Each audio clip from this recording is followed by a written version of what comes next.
Assalamualaikum warahmatullahi wabarakatuh. Perkenalkan, nama saya Ahmad Alpian dengan NIM 310120023486. Pada video kali ini, saya memenuhi tugas UTS dari Pak Rahmadi SEMkom selaku dosen pemrograman sistem di STIMIK Banjarbaru, yang mana tugas UTS-nya menjelaskan atau mempresentasikan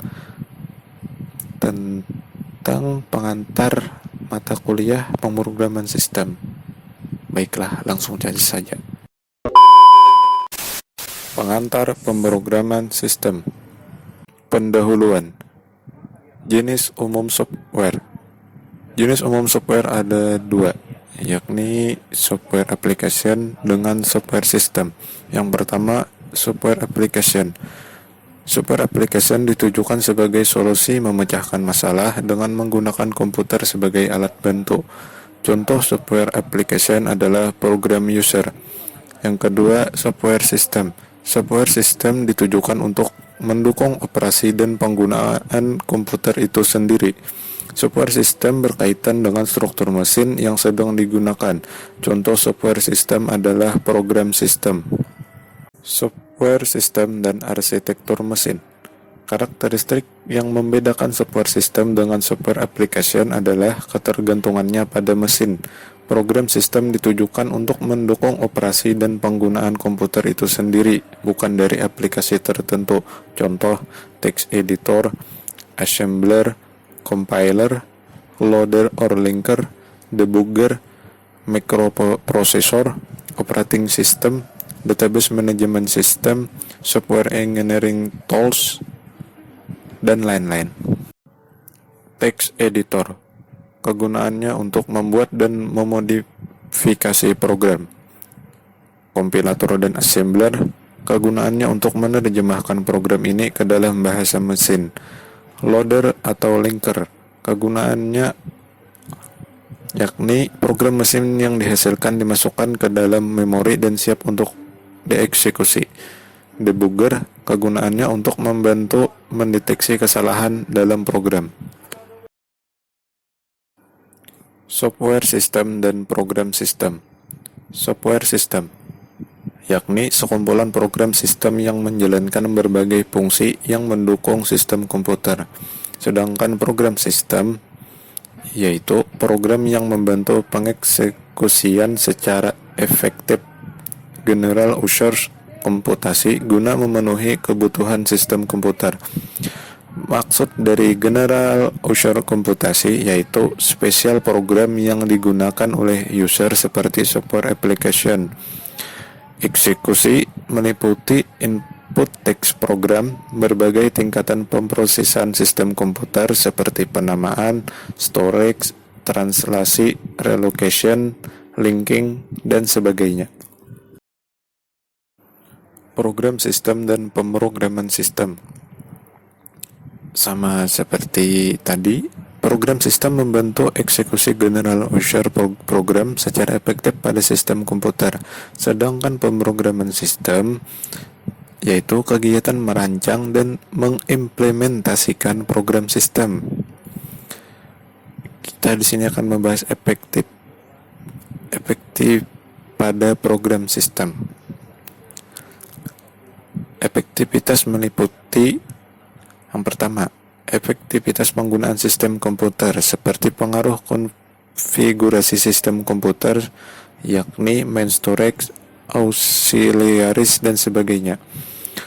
Kedua, efektivitas SDM atau sumber daya manusia dalam pengembangan program seperti pengaruh lingkungan komputasi, misal program development, data processing, real-time application, dan sebagainya. Efektivitas dan efisiensi sama dengan optimalisasi biaya, artinya berhubungan. Keseimbangan pembiayaan untuk komputer dan sumber daya manusia tergantung dari situasi yang mempengaruhinya, yaitu pertama, pengaruh faktor lingkungan yang ada pada sistem komputer seperti main storage, auxiliary device, dan sebagainya. Yang kedua, pengaruh komputasi seperti pengembangan program, data processing, real-time application, dan sebagainya. Karena tujuan utama sistem program adalah merancang dan mengkode program agar tugas yang dijalankannya tidak hanya berjalan dengan benar, tetapi juga efektif, sehingga efisiensi algoritma dan keserasian struktur data menjadi hal yang penting. Beda efektif dan efisien. Efektif adalah tingkatan sejauh mana tujuan tercapai dan sejauh mana sasaran masalah dapat diselesaikan tanpa mengacu pada biaya. Sedangkan efisien adalah kemampuan untuk bekerja dengan baik dan menghasilkan hasil yang baik dengan menggunakan waktu, uang, dan hal yang lainnya dengan cara yang paling efektif. Komponen sistem software. Jika X adalah seorang programmer, maka dengan pendekatan sistem komputer dapat dijelaskan X membuat program dari sudut pandang bahasa pemrograman yang ia mengerti. CPU hanya mengerti informasi yang spesifik sesuai dengan formatnya. Diperlukan bahasa perantara atau compiler yang dapat mengkonversi bahasa tingkat tinggi ke dalam set instruksi bahasa mesin yang dimengerti CPU. Pekerjaan CPU dibantu sistem operasi diantaranya dalam hal penjadwalan pekerjaan. Evolusi sistem software. Yang pertama ada language translator. Language translator adalah awalnya program dibuat dalam bahasa mesin. Kebutuhan language translator dari bahasa yang mudah dipahami programmer ke bentuk kode yang dimengerti oleh mesin. Language translator ini untuk bahasa pemrograman tingkat rendah. Contoh dari language translator adalah assembler. Yang kedua, batch monitor. Batch monitor adalah awalnya sistem komputer menjalankan program pada satu waktu mode operasi dengan campur tangan operator untuk men-setup setiap kali memulai pekerjaan. Batch monitor juga merealisasikan proses dari sekumpulan pekerjaan. Kelemahan batch monitor adalah turn along time yang cukup lama.